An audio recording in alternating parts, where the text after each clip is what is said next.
Video eyo twalimu abantu basatu. Kati gwani kwabo. Nze yali mu kavidiyo yake era nze yali ayogerwako ng'omwana. Goyita mutakusinga obukulu. Soko mbulira olonda. Ono dakimanyi tino omusinga obukulu ali obakuyita muto. Sebo. Owagira ki? Ekipande kyekyo. Mpagira nkyukakyuka. Ni Uganda. Kiwulira. Ni Uganda. Oliva bamuwaka akawunga ka kilo 5 ne yeewaana gavumenti etuwadde tamanyi nti bamuwadde musolo gwawa. Ne bamuwa butimba n'alowooza nti 58 bali banna 8 bafuga emyaka 23 naye ye omuntu omu emyaka nakala kamanya byafaayo. Kati ki ekisinza okutama ku mulembe gwa Museveni? Yatulimba COVID. Kikuli tekikyasoma lwakuba ekisajja ekyo kyokubiri. Kasita mumulonda mwene mukola obusungu mumulonda. Agenda bagoba ku nnyanja. Mweke nnyini. Si mweke nnyini wabula ffenna. Agenda tugoba ku nnyanja. Kiwulira. Nnyanja siye yansi yonna. Kati ekimuletesaako ebintu mubakuume ebyekyo. Tukimanyi naffe.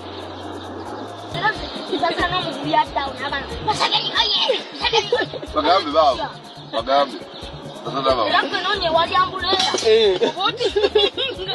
Kati nabadde ndi awo ampereza message ku WhatsApp nangamba brother wali recordinga video biki kati jukira ebiseera ebyo video we nagikolera. Ate ye yali tamumanyi kuba mufunye within 2024. Wali oli kidi yanga nnyo oli kana kato. Nali ndi mwana muto kati video eyo era nze namwewunyiza nnyo n'okuntegeera kubanga ye yandaba 221 nawe twafuukira ab'omukwano. Naye yasobodde okundaba n'akola ki n'arecoganizinga n'agamba bannaye wakola video omwana yakwata video mubuuza video ki nga nkola ki nga sira nnyo okubeeramu n'agamba kanji kusindikire waneeno waliwo yagipresentinga ne mugamba ginsindikire olwakisebwe nti video gibikula nga ndaba omuntu yenze engoye ziyambadde era nazo nali nzirabyeko era nga zaali zange nekifo kyendimu nakyo nali nkibeddemu n'eddoboozi lyennyini nga nalyo lyange video nenjijukira. No vote for NRM unless we receive our money. That is the point. No money, no vote. So government eno kyesijja jjogerako kiki nti terina birungi byekoze yabikola n'ebyonoonera nze saabisangawo. Saabisangawo biriwa. Government terina luguudo lwetuzimbidde lwenyumirizaamu.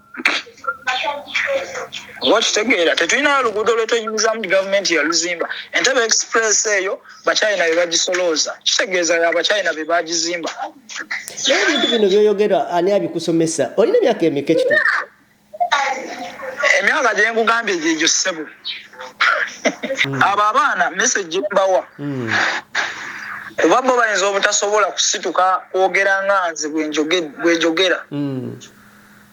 Wabula kyenyinza obbagamba gamba bazadde baabwe bakozese eddoboozi lyange bagatteko eri abo boogere ne bazadde baabwe kubanga muzadde oba atasobola kutwala mu ssomero lya mitwalo 3 muzadde otasobola kutwala mu ssomero n'asasula vaani ekutwala ku ssomero n'ekuzza then gavumenti eriko eba terina gains protectinga.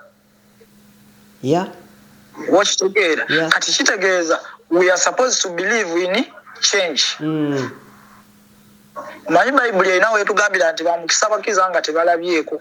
Kati tukkiriza nti kyonna ekijja kirungi. Wali ofunyeko omukisa ogusisinkana ku mwami Robert Kyagulanyi Ssentamu mu maaso ku maaso? Omukisa ogwo n'agafuna 2 naye nga gyonna tegigguka. Wangi? Ogusooka omukisa ogusooka we namufunira yali ayite eno gundi eno ng'agenda Kachanga namulaba. Naye tiyagasi yali mungi nga bw'obimanyi. Namulaba saayogerako naye yadde kijjukira ebiseera ebyo nali sirina ssimu. Ekyo ne kiggwa. Omurundi ogwokubiri ennaku z'omwezi 3 omwaka ogwedde mu December twabadde naye nekakuuto saasobodde kwogera naye olw'aba food soldiers ate nga sibanenya kubanga beetaaga okuuma omukulembeze si kubanga abaako obulabe bwatuusibwako naye kyennenyumirizaamu adirisi era nakutte ku ngatto ye wangi nemukwasa n'2,000 wakutte ku ngatto ze n'okwata n'2,000 engatto ze nazikutteko n'azikwata owazeeyo ewaka wawulidde otya si bwe nazzeeyo ewaka jesebo gamba saawa zino owulira otya. You are watching The Answer Channel, a solution to every situation. Subscribe right now.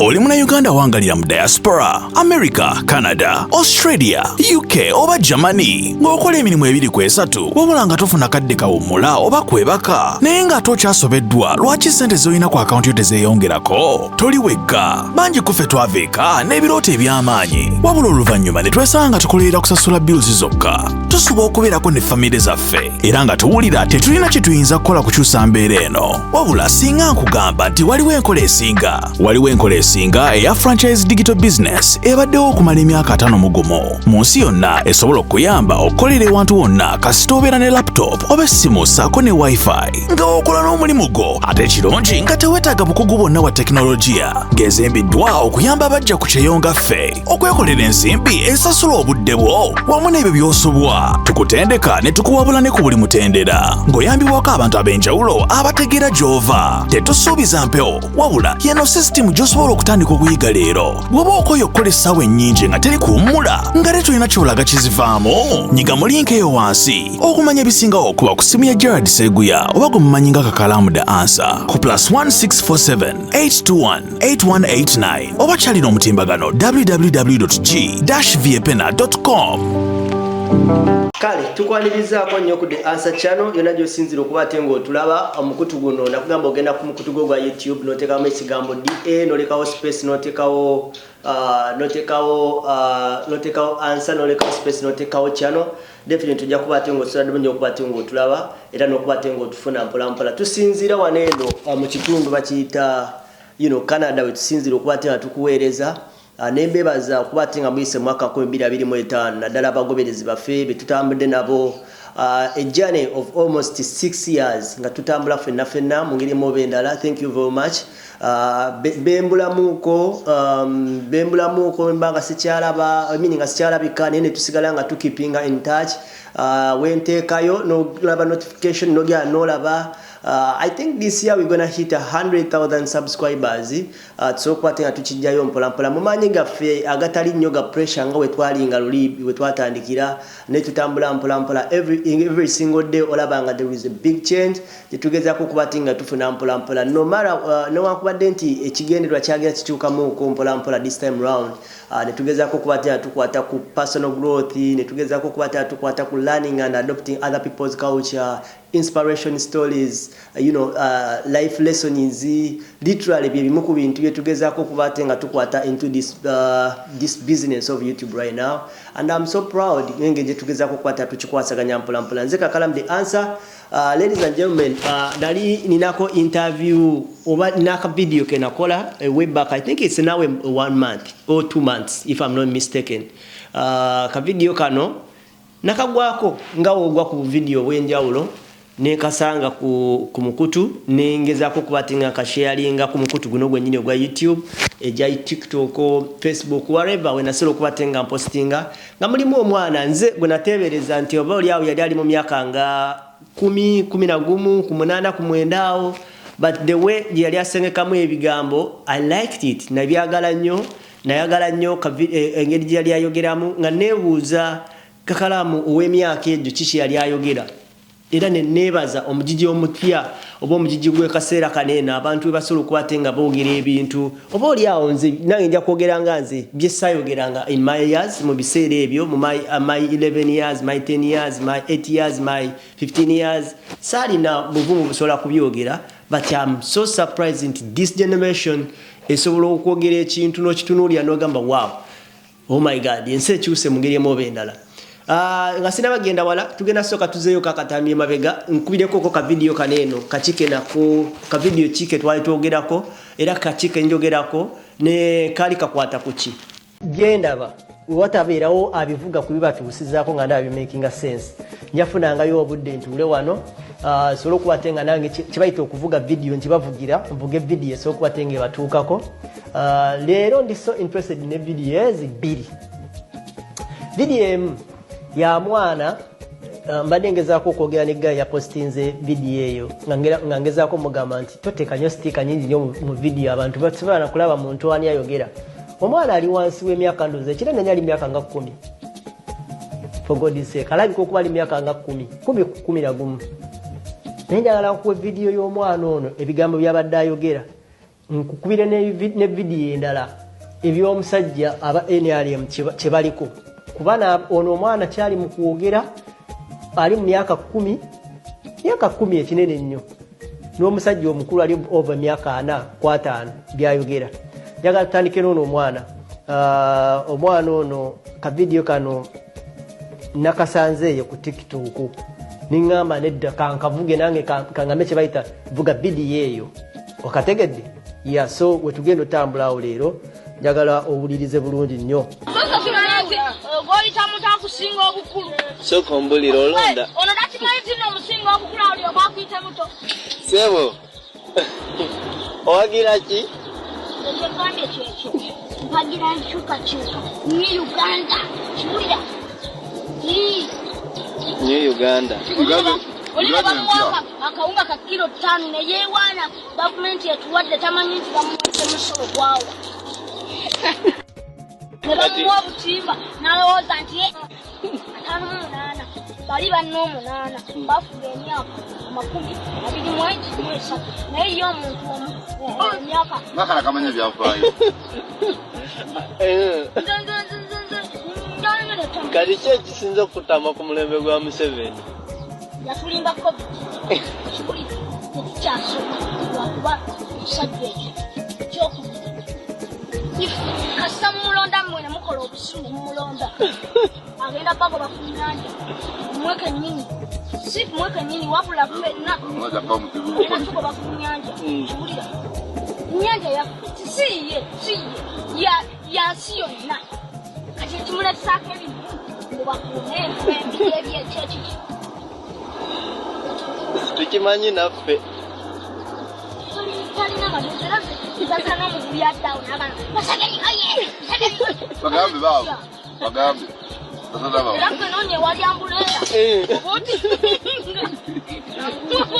yiyo gikwate nakaawo oba efaanana etya Kyagulanyi yali ku ambuleera ye osinga kumanya babiri President Museveni nani nekyagulanyi ate kugundi ogenda baloti pepa nonoonye wali erinnya Bobi Wine waliwo Kyagulanyi Center Robert Kyagulanyi Center Bobi Wine teriri yonoonye wali ambuleera oba yayero Kyagulanyi yali ku ambuleera eya Kyagulanyi si weeto si yayero oba nati gambye oba yaki ye olaba Kyagulanyi yali Museveni wajja otulimbalimba ateekewo ambuleera nga yayero ekyo nedda tekijja kuba Museveni ali ku baasi Museveni tali mu kalulu kano taabulwa yakalimu okay kati nze kyeggamba nonye wali ambuleera kubanga kakasa bulungi Kyagulanyi yali kuki kwambuleera oba efaanana etya oba bagira senga ya Kakobe oba bagira senga ya Bulaka obanga erimu ebisubi kasite bambuleera kyakumeka kyamukaaga oba otiikire osoma kyamukaaga mukabokisi gwe musajja kyamukaaga sobola okusomero ki sentiko sentiperiwa kyotera yakusoma nnyo anyway omwami oyo eddakiika ziringa 3 ndowooza ku 4 kinkoze bubi nnyo nti tosobola nakumulaba ezimu ku comments zembadde ndaba by the way ng'abantu bagamba nti omwana ono ani asobola omutuzuulira ndabyeko comment yaga ani asobola omutuzuulira waakiri agendeko mu ssomero eritegerekeka kubanga obwongo bw'alina singa agenda ku ssomero eritegerekeka ate tuyinza omuganyirwamu mu maaso eyo alabika abeereyo ku nnyanja ku mwalo omwami oyo yapostinze video eyo mbadde mugambye nti njagala video enamba omwana oyo bamuvuge at least afuneyo omuntu muzira kisasobola omweyimba munaga akamperera omwana n'okusomera itegerekekako asobole okubeera omuntu w'omugaso mu biseera ebijja naawe osobola omutunuulira ate okubanga either ali mu myaka nga 11 ku 10 something like that gw'okiraba otya myaka 10 ku 11 something like that but the reasoning gyakozesa okwogera n'okuderivalinga waaka information eri abantu like ngeri gyayogeramu olabira ddala nga man tulina emyaka egimu gye twatta awo gye baatuvugiramu awo speed nga singa twatandika okulowooza ku bintu ebimu mu mbeera oba oli awo singa tuli wala tulina emyaka egimu gye twali tulina okukoleramu ebintu ebimu eri ensi ne tutabikola oba okitegeera so big up on yourself yatimbye omwana oyo nange ndowooza nandiradde n'ekirowoozo kyekimu alabika n'okuba n'okusoma tasoma musajja wattu akozesa bwongo magezi mazaali basobola omuvuga n'avuga newafunayo omuzira kisasobola omuyamba omwami oyo omwana oyo at least nagendako mu ssomero erisumuuseemuuko katono ku eryo lyasomerako waba alimu eno ngeri gya background nga ngeri gyogirabamu waba alimu eno category ng'asobola okwogera ebigambo ng'ebyo naye byosobola otula wansi omuntu omukulu n'ogamba yes omwana ayogera sense omwana asobola okunyonyola alina reason ye lwaki ayagala balonde kino lwaki ayagala bakole kino lwaki ayagala bakole kino omuntu okukwata eddakiika eziwera ennya essatu nga owulira teyagala muvaako then that's good okirabye ddala nga kikola amakulu so ekyo nga kivuddewo nga tuwulidde omwana oyo ninayo eddakiika endala ziringa 2 era ku 3 njagala owulirize basajja bano abakulu oba bataata baffe ate bo kye balowooza mu kaseera kano ak'okulonda omwana mukuwadde oli kati njagala owulirize bataata baffe bazadde baffe bye bali mu kulowooza mu kaseera kano. No vote for NRM unless we receive our money. That is the point. No money, no vote. 1,102 will be ambassadors to the campaign NRM outside there. See, 1,102, if they go out, how many people are there in each family? Like this one, how many people are there? Me, I have 37 people at my home. I have 47. These are voters. At the age of 75. He's 75. Now, if these people all go out, they campaign in NRM. How will the NRM get votes? And these people are all across up Yumbe, Pakwat, or Bongi. We are all here. Pakwat, we are all here. Nebi, we are all here. I have the list here. So how will the NRM get votes from West Nile? Because they have turned West Nile to be for Congo or either Sudan. If they can pay cows in Atoli, cows in Lango, cows in Tessa, that's all. Human being who votes for NRM, you don't care. So is this really? I don't know. You are watching The Answer Channel, a solution to every situation. Subscribe right now. Oli muna Uganda wangalira mu diaspora, America, Canada, Australia, UK oba Germany. Ng'okola emirimu 2 ku 3, wabula nga tofuna kadde kawummula oba kwebaka. Naye nga tokyasobeddwa lwaki ssente z'olina ku akawunti yo tezeeyongerako? Toli wekka, bangi ku ffe twaveeka n'ebirooto eby'amaanyi. Wabula oluvannyuma ne twesanga tukolerera kusasula bills zokka. Tusuba okubeerako ne famire zaffe. Era nga tuwulira tetulina kye tuyinza kukola kukyusa mbeera eno. Wabula singa nkugamba nti waliwo enkola esinga. Waliwo enkola esinga eya franchise digital business ebaddewo okumala emyaka 5 mugumu. Mu nsi yonna esobola okuyamba okukolera ewantu wonna kasita obeera ne laptop oba essimu ssaako ne wifi. Nga okola n'omulimu gwo ate ekirungi nga teweetaaga bukugu bwonna bwa tekinologiya. Ng'ezimbiddwa okuyamba abajja ku kyeyonga ffe. Okwekolera ensimbi esasula obudde bwo wamu n'ebyo by'osobwa. Tukutendeka ne tukuwabula ne ku buli mutendera. Ng'oyambibwako abantu ab'enjawulo abategeera gy'ova. Tetusuubiza mpewo wabula yeno system gy'osobola okutandika okuyiga leero. Bw'oba okoye okukola essaawa ennyingi nga teri kuwummula nga te tolina kyolaga kizivaamu. Nyiga mu linki eyo wansi okumanya ebisingawo okuba ku simu ya Gerard Seguya oba gwe mumanyi nga Kakalamu The Answer ku +1647 821 8189 oba kyalina omutimbagano www.g-viepena.com. Kavidiyo yako nga tumaze okalaba okakazaayo k'emabega mu wiiki eno nafunye message okuva ku muntu nga wa bulijjo message ezimu era kasana labye message eyo nenjibikula namulimu omuntu agamba nti yenze mwennyini gobadde oyogerako yenze mwennyini gwali oyogerako ne during that time we bali recording ka video yako nali sirina TikTok nali sirina simu naye njirina konze gwani ayogera tike ka video akatambula ngogamba olagwa omwana eyali omutu yali ayogerera ku kizinga nga bwe tukalabika video yako so nenjagala nnyo okwogerako n'omwana ono kubanga we twakolera ka video yako waliwo amatankani mangi kali ka Smile 2021 kajja kali kakafuluma nenga regardless information yali ekyali valid ku kimu kye yali ayogerako so olwokuba nali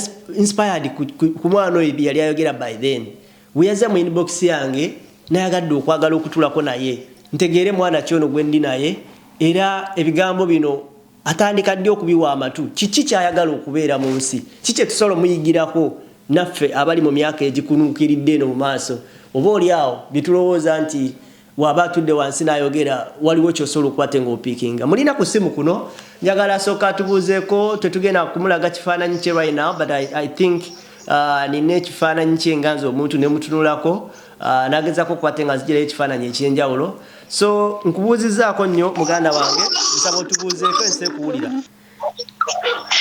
kakati nja kusooka okubalamusaako yasa nti mwasiibye mutya mukuliko omwaka 2025 amiina naawe eyo kansubire mukama abakuumye bulungi nga kiri pozi naawe eyo erinnya lyange nze Brian Keith Kyagulanyi that is aka oba tusigaze ekyo kubanga aka jetya erinnya eryo family name yaffe ekyaligana okufulumira ku pasiripu nga ennyukuta nnyingi naye nga era lya muziro gwange ssebo kati musobola kisigaza ekyo kitegeeza amannya go ne Kyagulanyi kweriri it's family name but I'm called Sengoba. Okay. Brian Keith. Okay. So Kyagulanyi is our family name. Okay. Kakati ngenda kubazaako wanje. Okay, tugende maaso. Ngenda kubazaako emabegako. Ku ka video akafuluma. Yesebo. Ka video ako njagala obategeeza nti by that time nali kasensero. Nali kasensero era twali tuli mu nzijukira twali mu COVID 2021 twali mu COVID. Amasomero tegakola n'ebirala bye baali basibye. Naye nga wiiki eyo yali towards okulonda gye yakakolera mu kubanga wali wabula ndowooza ennaku 10 okulonda kutuuke kuba okulonda kwalonga 14 January so nali nina byentunda saawa eyo byali byakulya nga ntambula n'engenda nga womanyi naye abaakula ne stepmother baffe bityo nga ntambula n'engenda eyo n'entunda ku byokulya kakati omusajja omuvubuka oyo yafulumya vidiyo eyo nga tetunabatuuka ku muvubuka njagala otemeretemere akatambi kano tukubira ekifaananyi buli omu yali akola kyawo kavidiyo kano oba okajjukira mulimu abantu bameka vidiyo eyo twalimu abantu 3 kati gwani kwabo nze yali mu kavidiyo ake era nze yali ayogerwako ng'omwana yegwe omwana omuto yali ayambadde yali afubutuka ebigambo nze byendowooza nti byali byamagezi bwe kibanga kiriwo ekitera byali byamagezi kuba wali alina emyaka emeka by then obudde obwo nzijukira bulungi nali nina emyaka 11 kati olina emyaka emeka ngenda kweza emyaka 17 wow so tuzeeyo wali otambuza byakulya byakunywa amazzi soda biki byali byakulya ssebo zaali sumbuusa ng'ozitambuza ku mwalo nga nzitambuza ku mwalo eyo nga nzitunda kubanga ne taata wange era akola side awo nyininyini we nali kakati vidiyo eyo nakitegeera nti bagenda kunkwata vidiyo wabula kyesaamanya nti ate video egenda kukola ki egenda kutambula kozi video eyo ebibuuzo nze kennyini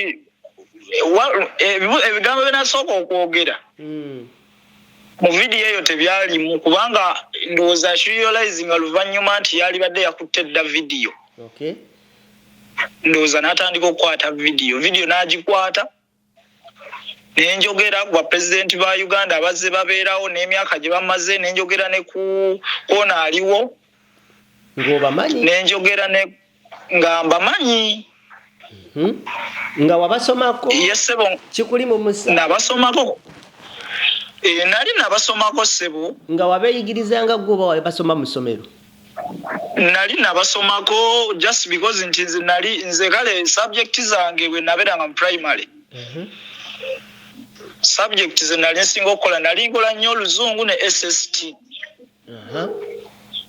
kati SST alimu ebyo oba kyetwandise history mu secondary kati yalimu ebyo kati ng'ate ndimu ku ebyo kati ate nga ne taata wange naye yali agoba eyo line just because nti financial issues nga bimanyi bye byamulemesa naye nga taata wange yali asoma bwa lecturer kati nembeera interested nempigiga interest just because nali njala nnyo beera politician nga njala nnyo beera munnamateeka mpozi n'ebya technology ebyo nga byenjagala ekirooto kigenda kifa kati ekirooto kigenda kifa kubanga covid oyo bwe yaggwamu nali nina okugenda mu P7 kuba nali nasoma andika te ekyamazima nali nina okugenda mu P7 lwaki saagenda mu P7 financial issues nawalirizibwa okuddako emabega nzire mu kilasi ate gye nadde mujjukira baali bakoze automatic promotion bagikola olw'okuba pandemic eri eyaliwo eya covid-19 nti buli mwana agende mu kirasi enki oba gyasaana okubeeramu kati nze nali nina okudda mu P7 ati saasobola kudda mu P7 reason being financial issues nga bwomanyi registration ate etuwa ate biki nga bwemanyi abaana abali mu candidate classes nesobola gendayo olw'embeera eyo wali osomerawa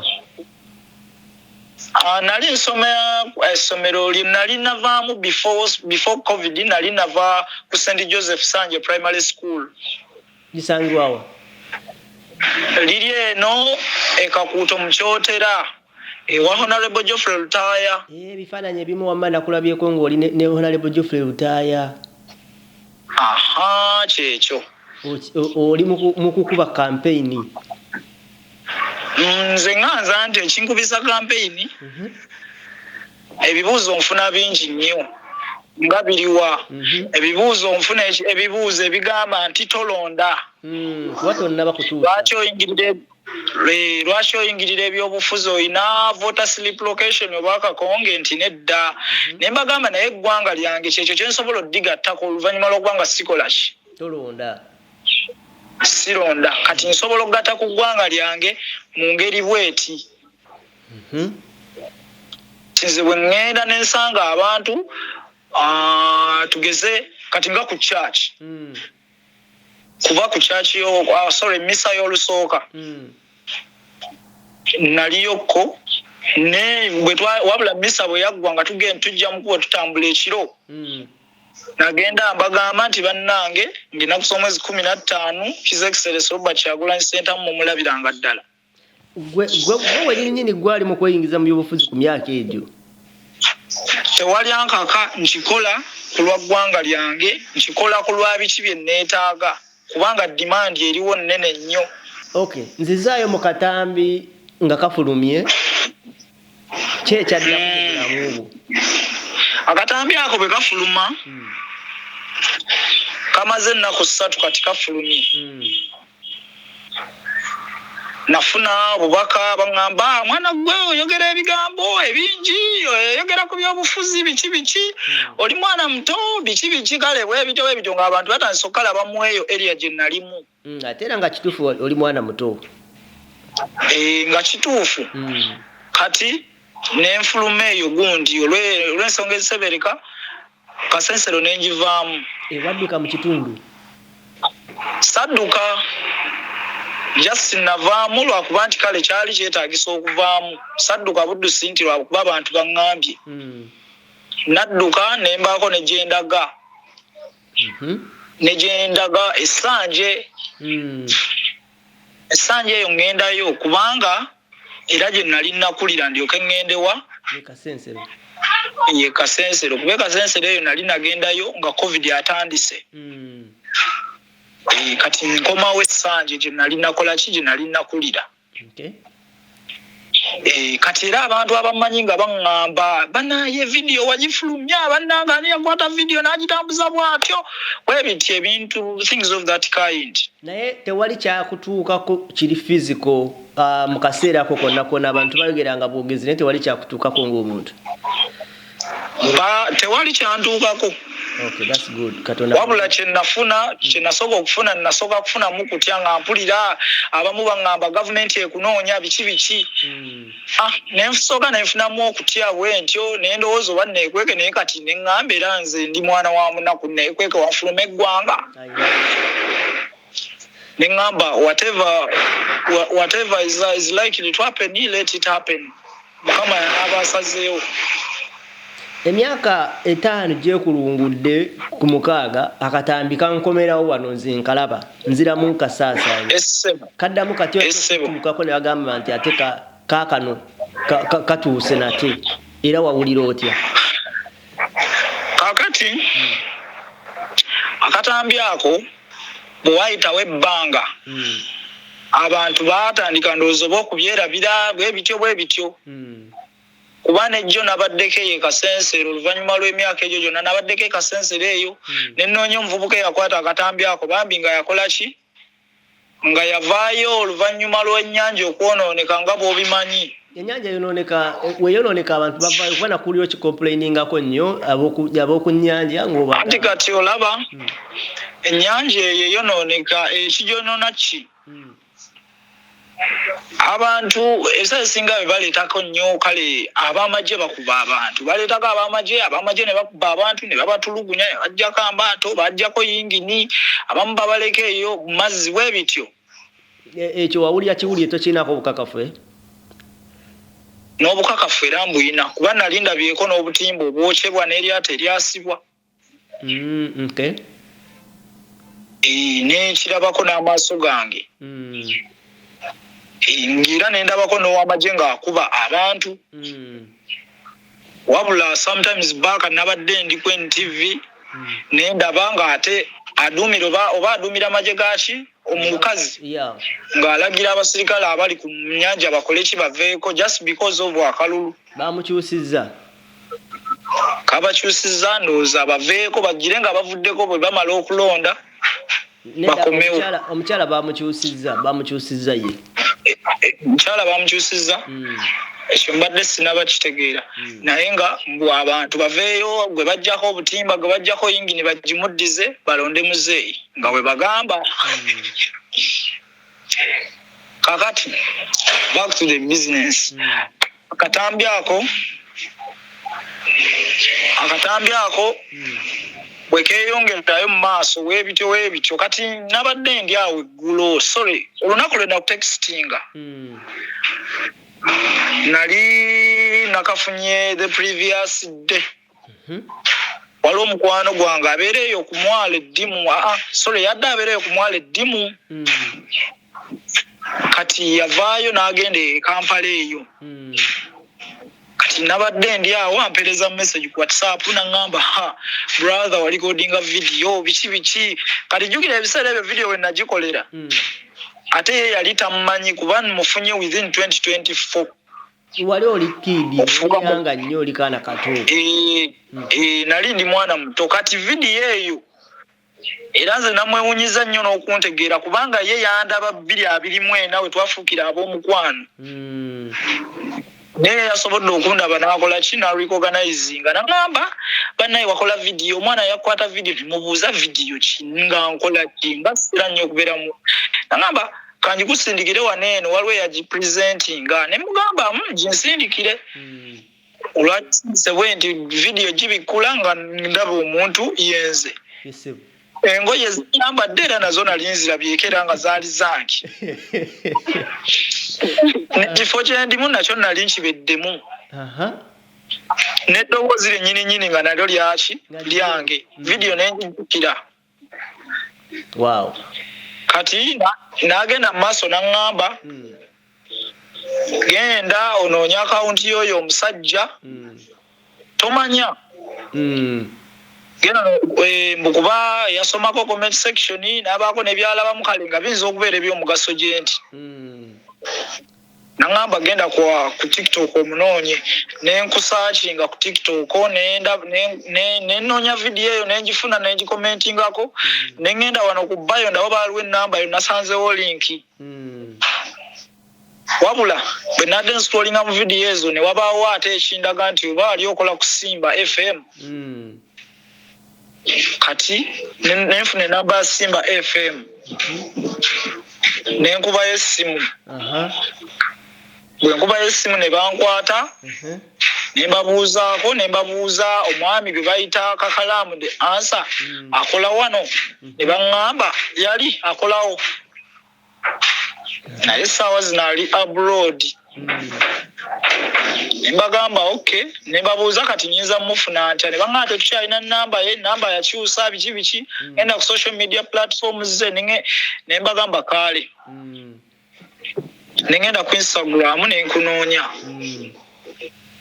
nga tewali namba ya simu nengenda sirinamu Twitter mu simu yange nenfuna mukwano gwange awo alina Twitter mu simu ye nenkunoonya nga tewali namba ya simu nga ne ku TikTok yambuze TikTok teriyo nensooka nenkola ki nembeera reluctant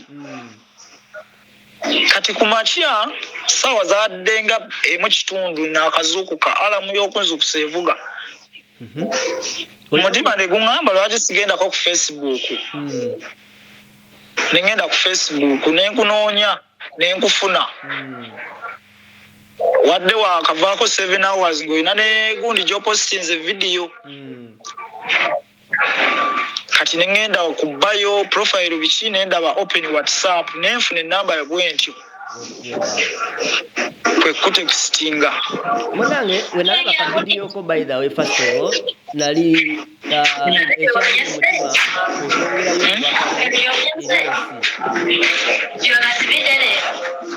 no wali okola ki kwe kwongerayo obubaka bwo ebyensi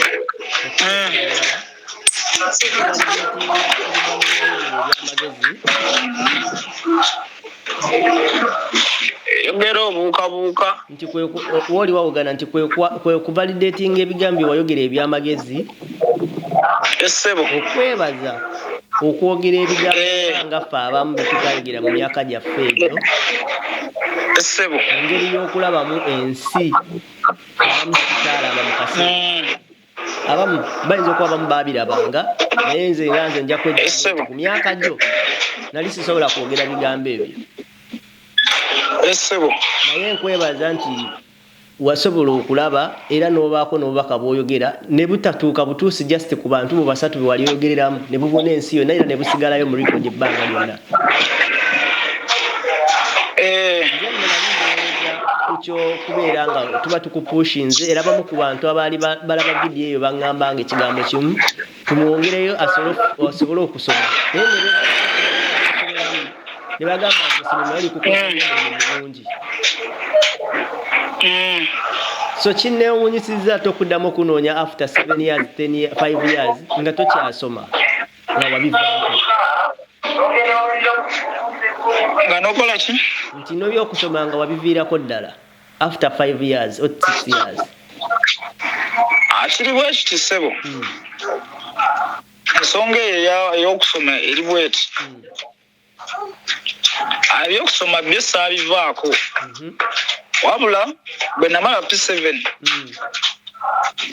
nagenda mu ssomero eddala erya secondary St Mary's Sanje era liri eno mu Kakuuto mu Kyotera nengenda nentandika okusoma S1 Okay.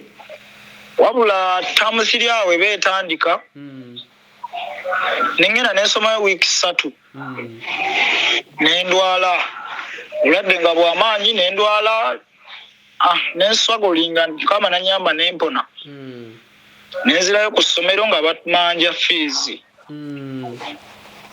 Kwogerako ne taata sente nali agadde njagala nnyo some naye ekyamazima sente zo zikoze eki ziganye. Nengamba nentulansi nendowooza emirundi ebiri nenga kati bwe nva mu ssomero at this time ngenda kuzzaako kinga sikirina. Nenvumirira maleko taamu eyo taamu neegaana. Ningenda nenza mu town esanje nentandika kola nenjiga kale computer bine bya music and video library ebyo. Nembigira ku mukwano gwa taata. Okay. Nentandika okukola ebira, nentandika okweriisa, nentandika okukola kale okwerabirira nga nze omuntu. Ku myaka 17. Yes sebo. Kusa kati sometimes back naku like tamu esajimalaka ya senior 1. Omwaka ogwo kati senior 2 tamu 2 ngegwako. Nembako era eyo tamu nagisomako wiiki emu eyokubiri ne tukola ebigezo lono senior 2. Omukisa wagufuna otya? Omukisa ogwo waliwo omusajja mukwano gwange yabeera mukwano gwange from ng'akyali ali muto. Ng'era neesiga kubanga yandekere yantumanga oluusi gyantumye n'endwayo ng'ate ye tabeera eno naye ng'alinayo bizinesi. Ebintu byantumye tugezo bantumye ya time nantumye ya time wa mutwalo nampa emitwalo 5 nemusanga taliwo se nenzereka okumala omwezi mulamba nenzimu nakomo nenzimuwa. Kati musajja oyo nafuka mukwano gwange kati beyanda banga soma nawalirizibwa okuntwala ku ssomero. Okay. Kati nze kyesamanya nti atalayika ali alina kale kyagenderera. Kuntwala ku ssomero. Nenzirayo nensoma tamu eyo buli kimu kubajjukira yali eggwako. Nali ninawo sente zange awo nenzikozesa okugula ebintu by'essomero ne beyangulira byonna nengenda ku ssomero ne malako tamu eyo. Tamu 3 nzirayo. Basa atandika okugoba mu 3rd week angamba tukubanja sente neza tamu ewedde. Mugamba ebiki bikigale ng'omusajja yantwalayo ng'alinga eyankasukayo obukasi ku ssomero. Kuba namukubirako n'essimu nga ndi mulwadde muyinno. N'agamba yasooka n'agamba ngenda baweereza ssente. N'akola ki n'aggyako essimu.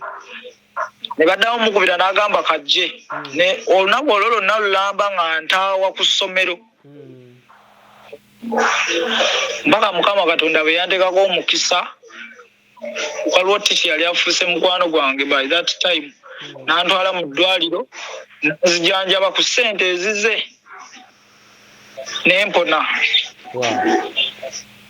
Kati ku ssaawa eno obudde bw'okunona ripooti butuuka omusajja teyajja teyakomplayinga kati ate abaako ne kyansindikamu okukola kyendaba nga si kirungi. Ngamba gyendaga seetagana kubeera na ssimu seetaga kubeerako nawe awaka gwenkubira gyendaga sigenda sasulwa kwegamba nga nkola bukozi y'ekikulu kundiisa kunsuza. Nga muddawa najje yali antwala nga simanyiyo soloti eyo kuba kutema miti nga ngamba jemba malirako holiday. Kati awo nenfunamu okwennyamira ekyamazima biki nenga tagatta ebiseera bye nabeera ku ssomero nga talina na kyampadde biki kuba tamuziriyo nagenda byange. Nembeerayo nendwala ripooti saagifuna bwe bityo. So kati wakoma mu kirasi wangi oli mu kirasi ki wakoma mu kirasi kintu ekyamazima omwaka ogujja nina kuyingira senior 3 era mu ssomero lyerimu eryo andi kati olaba yanzija mu ssomero lye nali nsomeramu kale teyalinzijamu kuba yansanga nalivaamu aliko essomero lye yantwalako nga lya mukwano gwe naye nze nina emize kale gyesikiriza mu masomero okugeza drugs wangi kubanza obwongo bwange bupiikinga mangu kati drugs zo saabeera wantu kale nga abantu bakozesa ebiragalalagala ate nga environment ngera gibeeramu ebbanga ddene mu ssomero mwennyini twabeeranga n'abaana awo etamu gye namalayo ng'abaana banywa olisi ng'obalaba bwoti abaana abeera n'amasimu ekyo beera n'amasimu kiri rare kale kiri common mu masomero naye okunywera kagamba drugs mu public nga buli omu akulaba kwaje emyaka gyammwe ng'omwana talina kyatya kukozesa drugs nga jjako ka olisike yeka olisibu nga busatu n'abunywa najja akawola ginaakanywa ekiro ne bavuuka ddomu z'abawala ne bavuuka ne bagenda mu ddomu z'abawala kati eryo sirowooza nti libeera ssomero so kati bwe nabalabalamu ebyo ebintu naye nga tagatta saagatta kyokka nagatta bingi nenkola ki neŋŋamba kansilo wenge dawuni mukama katonda bw'aliba ayagadde ensome nja kukola ki nja kusoma ate nga nsoma mu ngeri ennungi so si mu ngeri ng'eyo so wote wooli era omusajja up to now bwentyo bwendi kati omuntu wabanga akufunye nga ayagala kutandikirawo wooli akukwateko okusoma n'okutandika obulamu bwo okuwulira nti kati ozzeemu ogambye otya nti okutandika okuddawo okubeerawo mu mbeera nga kwotadde n'okusoma olowooza kiyinza mutwalira ssente mmeka okusasitaininga omwezi sente oba omwaka nze kyenina kyeŋŋamba nti omuntu singa aba alabye vidiyo eno yenna n'abeera mukiga kisa nga yagoberera ku sitooli yo we yali nga yali alina ne interest ey'okuyamba omwaka ebiseera ebyo nga takufuna naye ku ssaawa eno nagwa ku katambi kano si mwaka guno si mwaka gujja naye n'akalaba anytime wawulira nti akaguddeko ng'ayagala kukuyamba senteeka naki kyayinza okutandikirako okuwulira nti akuyamba kati nze kyensobola okugamba ssaawa zino eno vision yange eri open nga bwe nakugambye ekirooto kyange oba ekiruubirirwa era nze mmanyi ne bwe mba this age somye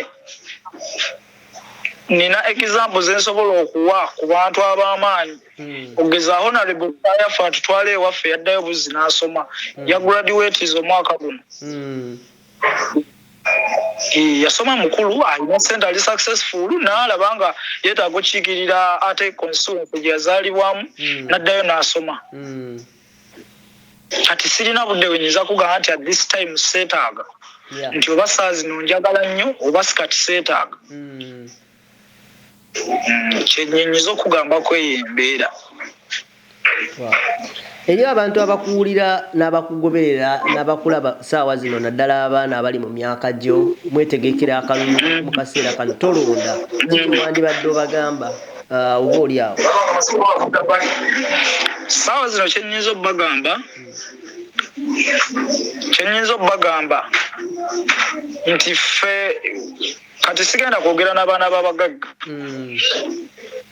kuba kati abaana b'abagagga bo bayinza obutabitegeera however much mulimu abagenda okupikinga interest kubanga waliwo ababitegeera kati ngenda kwogera n'abaana abali mu kwegamba kale mu stage ng'eyange mu geji ng'eyange nti we strugglingira we hustle for ourselves family zaffe zitunuulidde ffe kitegeera bw'otunula bwenkwata ekkubo netunulira manifesto ya his excellence Robert Kyagulanyi ku byenjigiriza ndabira ddala ng'erina bright future gy'ereeta ngate bano balina kye batugamba protecting the gains ate nga sina gains zizenda bakubanzi nazalibwa kweguno mulembe gwennyini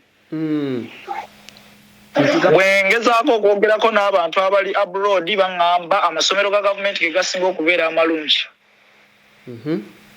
naye mu ggwanga lyaffe lino lye tulimu amasomero ga gavumenti ebizimbe ebiriko ebirungi bazadde be babizimba egasinga okubiri oba okitegeera kati nga ninawo n'essomero lye nnasomerako nga dormitory twagizimbira emyaka 2 ffe kennyini dormitory nga ffe abagizimba ffe abaana sente nga bazibala buli taamu omwana agenda leetayo emitwalo 2 tegibalibwa kusimanya gwe bayita development fee masomo ga government bamuyita development fee emitwalo 2 buli taamu gyakuzimba doomu buli mwana nga alina ogireeta kuba kati nina n'ekirala kyentunuulya ekikwatagana ku byensoma new curriculum eno ogiraba abagikola beebale naye balina gye bagikoppa bwe bagikoppa abaana basomera ku internet babeera ne tab babeera ne laptop babeera ne simu ffe be bazireetera be bagireetera ffe omwana abeerawo nga tasobola ku affordinga laptop tasobola ku affordinga tab tasobola ku affordinga smartphone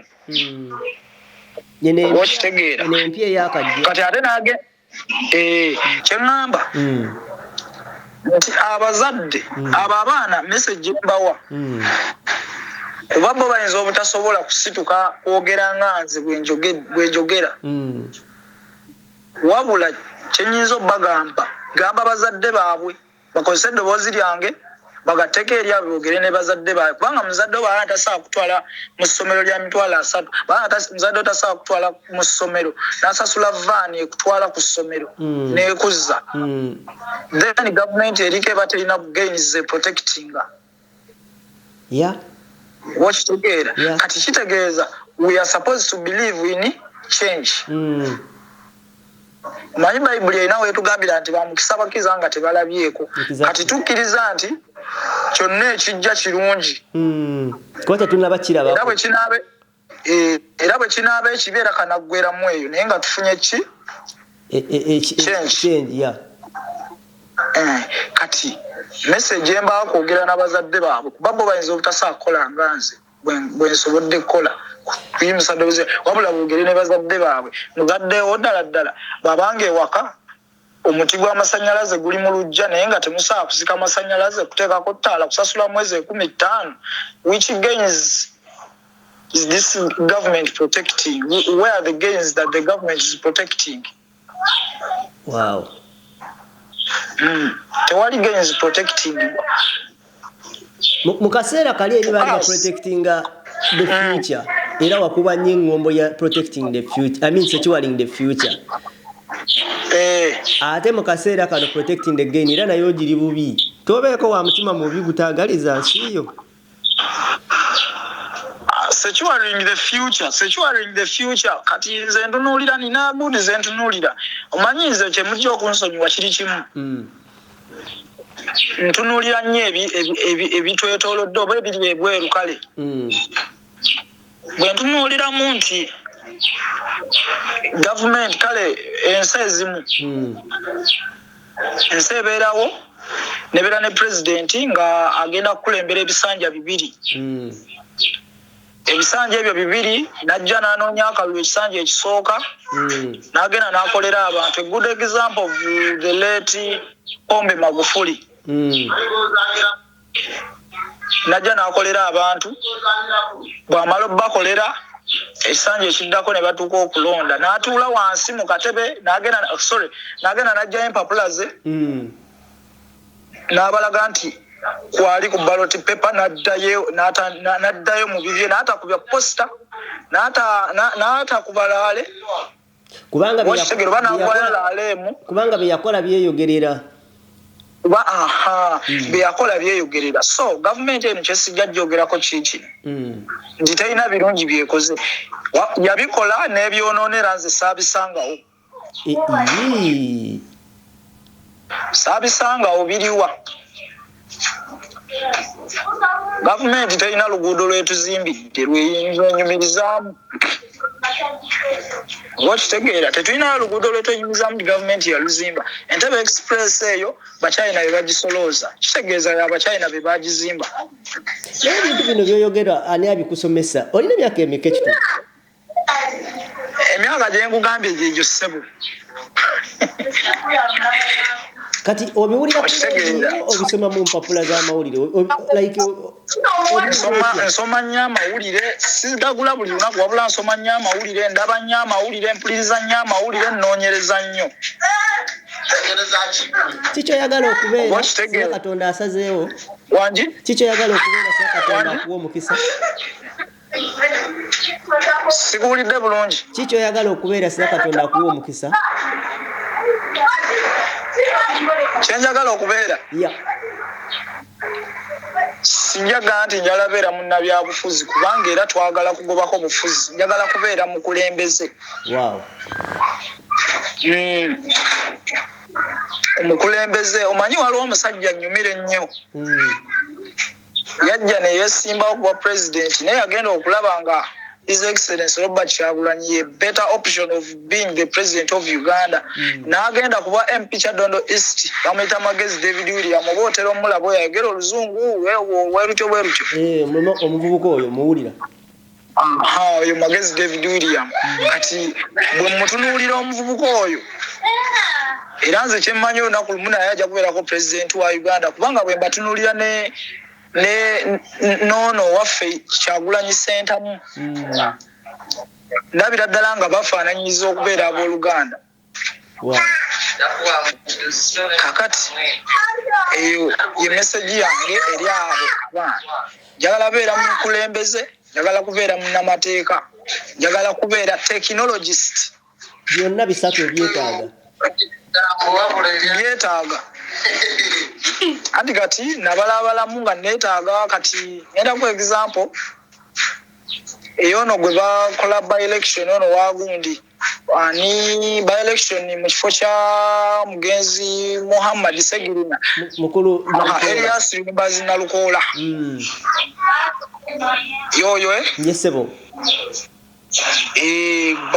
gwe balonda ne bamaane bamugjayo oyo omusajja munna kale mukulembeze.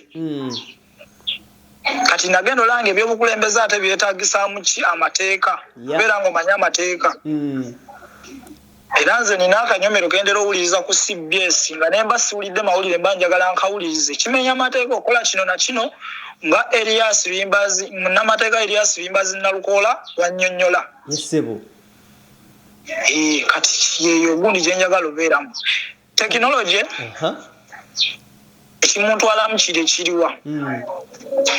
Bwe ntunulako mu maaso ndabira ddala ng'ensi yaffe mu maaso egenda kwetaaga technology egenda kwetaaga kwegamba okubeera nga kimu tukikozesa nga tukozesa technology internet. Wow. AI buli kimu. AI artificial is it artificial what? Intelligence. Artificial intelligence kati kyekintwala mu technology oyo. Wow. Wali ofunyeko omukisa ogusisinkana ku mwami Robert Kyagulanyi Ssentamu maaso ku maaso? Omukisa ogwo naagafuna ebiri naye nga gyonna tegigguka. Wangi? Ogusooka omukisa ogusooka we namufunira. Omukisa ogwasooka we namufunira. Yali ayite eno gundi eno ng'agenda Kachanga namulaba naye tiya gasi yali mungi nga bw'obimanyi namulaba saayogerako naye yadde kijjukira ebiseera ebyo nali sirina ssimu ekyo ne kiggwa. Omurundi ogwokubiri ng'ennaku z'omwezi 3 omwaka oguwedde mu Desemba twabadde naye ne Kakuuto. Saasobodde kwogera naye olw'aba foot soldiers ate nga sibanenya kubanga beetaaga okuuma omukulembeze si kubanga abaako obulabe bwatuusibwako. Naye kyennenyumirizaamu adirisi era nakutte ku ngatto ye. Wangi? Ne mukwasa n'2,000. Okutuukiriza oti ate ndaba nga sayizi ye ennyimpi nnyo watuuseeyo oti omusisinkana? stage nadde njituuka bulungi era nga bwe mba mupeerezaayo mukono asobola okutama n'akola ki n'akwata saasobodde kwogera naye nga bw'omanyi nti alina okubeera nga wa speech just because of obudde. Wakutte ku ngatto ze n'okwata n'enkumi engatto ze nazikutteko n'azikwata. Owazzeeyo ewaka wawulidde otya?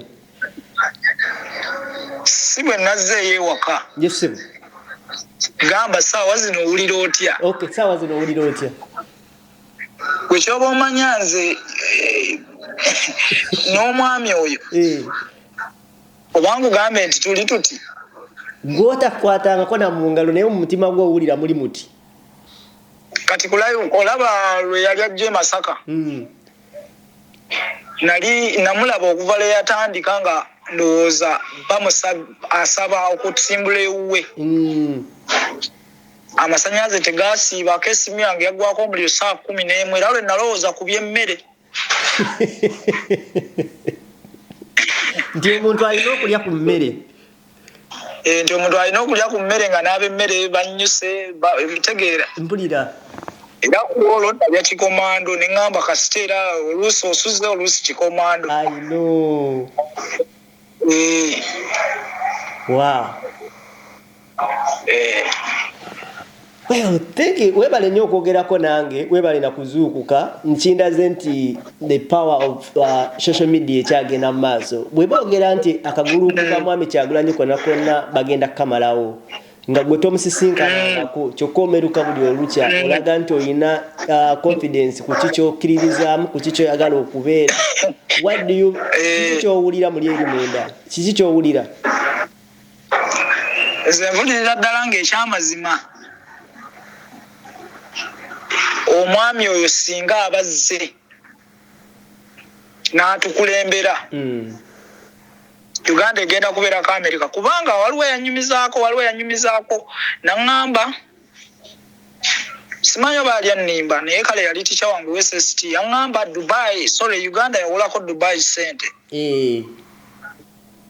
Uganda yawolako Dubai oba kituufu mu biseera bya Amini ebiseera ebyo kati ebanga Uganda yawolako Dubai kitegeeza Uganda ngagga kuba Dubai girabe kutunula saawa zino. Kati tukinzikiririza mwoyo omwami era nze buli kimu kyayogera yadde mba sikiwulidde yadde ne bwe mba sikiwulidde naye nze kasitansensinga nti alina kye yayogedde. Mpulirira ddala ng'eggwanga lyange nina kye ndigasseeko. Kati ngenda kubuuza ekibuuzo kino kiyinza okuba nga kizibumuuko okusalawo nga gwomu ku lw'ebyokwerinda.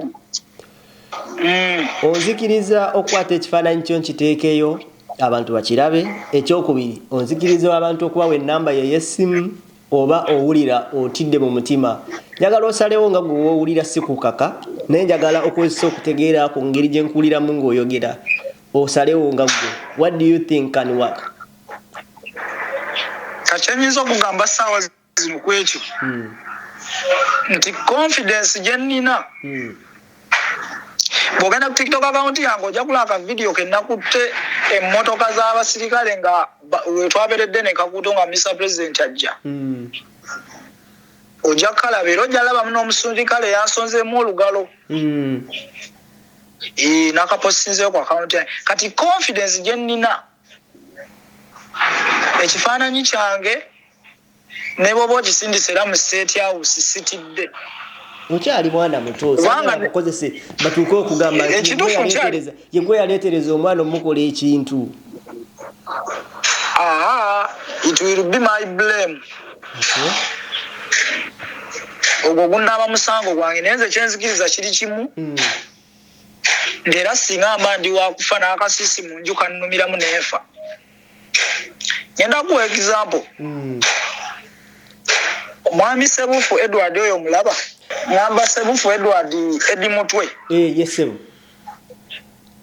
Omulaba omusajja oyo naye namba 2 mu bantu bennenyumirizaamu era nze buli bwabeera nga ajja mu kkooti yadde oluusi aba akankana musajja wattu olw'okuba nga alina engeri gy'ayisibwamu eyo gy'abeera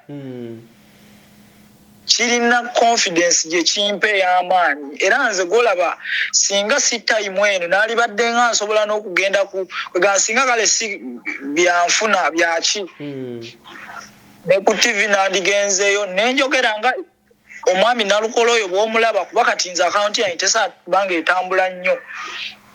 I know. Kati kyenyinza okugamba nti bw'abaawo ayagala ekifaananyi kyange oba ennamba yange y'essimu bikwate bimuwe n'ekifaananyi kisseeyo tewali kigenda kunoonyezebwa n'ekimu bwe naaba nga nfudde nga nfiriddemu ebyo ndiba nfiriridde eggwanga lyange ssebo.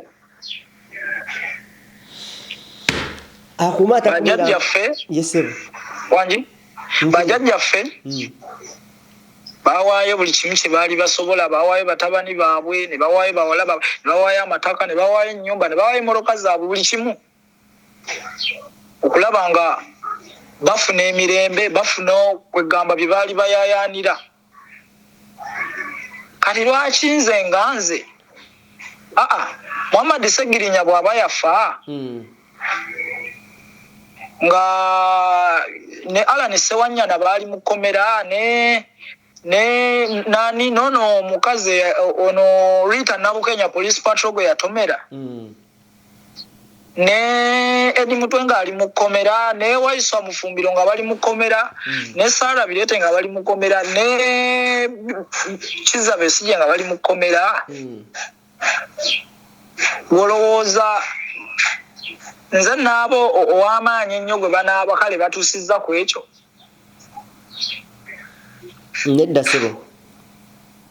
Kakati nze ndi ready okufeesinga buli kibuuzo ekinambuuzibwa n'okuwa ensonga lwaki ndowooza bwentyo. Ennaku z'omwezi nga 15 bwe bunaakya enkeera nga 16, 17 ne 18 oyagala ezo ennaku zibeeremu ki Uganda era oyagala buke butya buzibe butya? Nziramu katini ennaku z'omwezi 15 Januari, ennaku z'omwezi 16 Januari, ennaku z'omwezi 18 Januari oyagala ennaku zino zitye zitya era zizibe zitya e Uganda awo? Oyagala ennaku zino zitye zitya era zizibe zitya e Uganda awo? Kyenjagala kasita kibanga kimaze okukakasibwa ate lwaki kiba tekikakasibwa? Kijja kuba kikakasiddwa nti His Excellency Robert Kyagulanyi Ssentamu awangudde presidential elections. Kati message ensirikira bannayuganda ku olwo mwezi ennaku public holiday kubanga buli wamu tujja kubaawo n'embaga. Wangi? Yesebo. Njagala kwerekereza n'ensiimye obudde bw'ompadde ebigambo birungi nnyo n'ekifaananyi ky'otusiigidde eri ensi New Uganda ogisiize bulungi? Ngikoze ki? New Uganda ogisiize bulungi? Owulira ekifaananyi kyo kivuddeyo bulungi ekya New Uganda? Sikutegeddemu ekyo. Nti New Uganda owulira ekifaananyi kyo ky'ojagala ebeera kisiize bulungi? Kibadde kina okusingawo ku kyensiize. Kuba bwe twali tusoma art mu senior 1 baatugamba wabeerawo lightest, darkest. Kati nkyali wano mu lighter.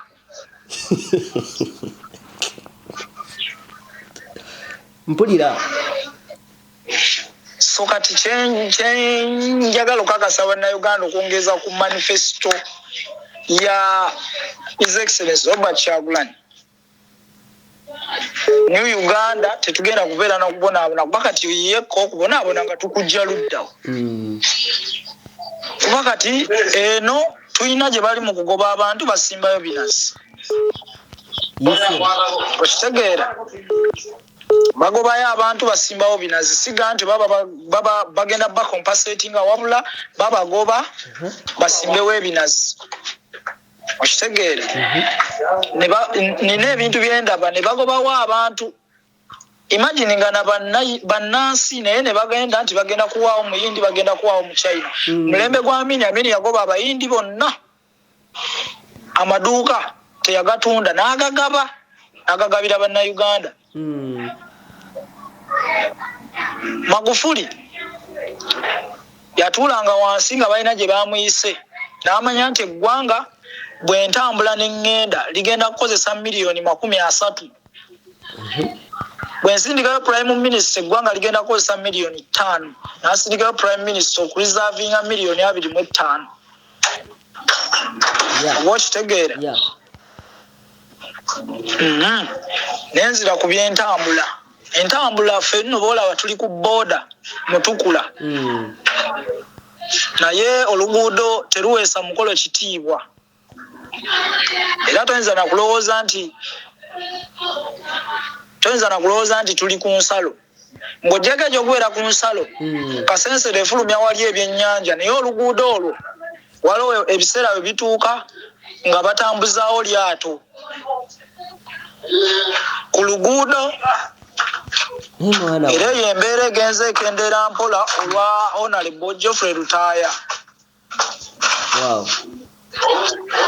Kaakati New Uganda bwenna ayagala okugisiiga ngimaleyo tuyinza otuuka mu kalulu nga sigimazeeyo naye nga nze kyemmanyi omukulembeze waffe kyagenda okusookerako ebimu ku byagenda otutuukira kuba kati example gye nnyinza okuwa naddala ku nsonga y'emirimu saazi eno His Excellency Robert Kyagulanyi okimanyi yatonzeewo dda emirimu gwangamba His Excellency Robert Kyagulanyi Ssentamu yakubiriza abantu bagule Uganda flag. Bagule Uganda flag, abantu batunda Uganda flag, basasula ennyumba balya bawerera abaana baabwe ku Uganda flag. Okitegeera? T-shirt zinene zifuluma ziriko ekifaananyi kye bwebityo eziranga nti New Uganda ejo na mirimu gitondebwawo kyetuyita rise oba bali abaaliwo nga balwanirira obwetwaze bwa Africa kye bayita the rise of Pan-Africanism. Kati kino tukiyita the rise of the Ugandan change.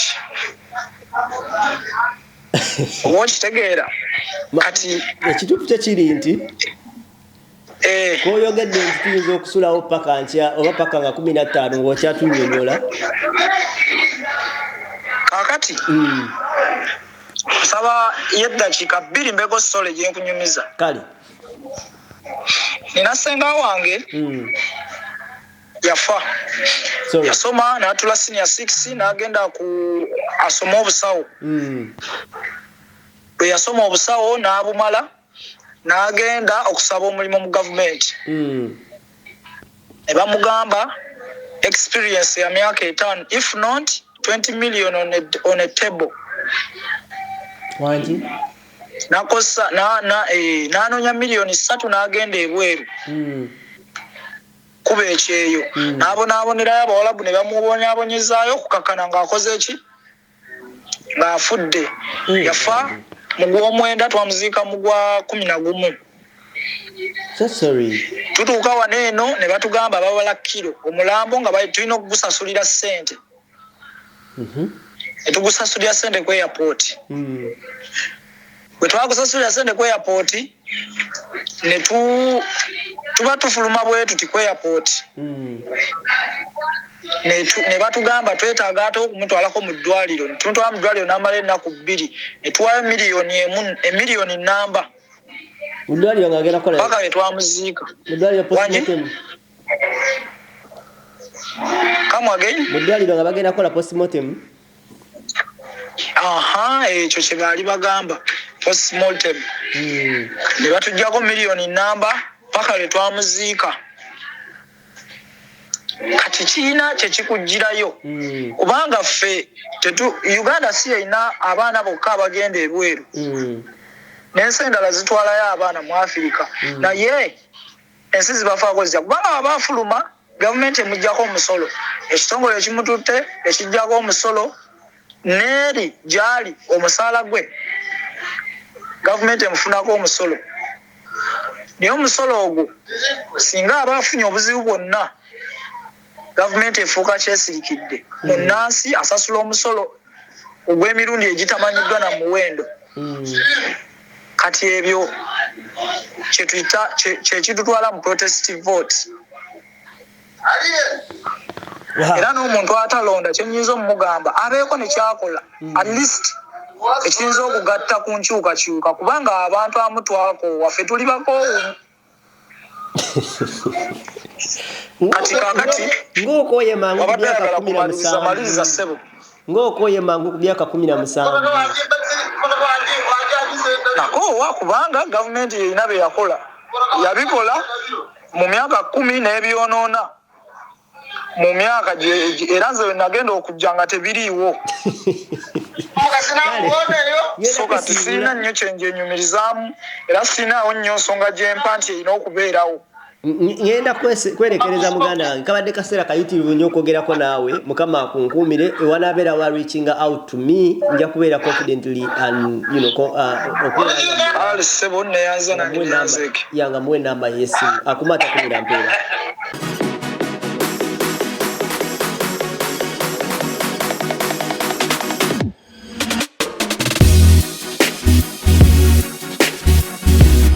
The Answer Channel, a solution to every situation.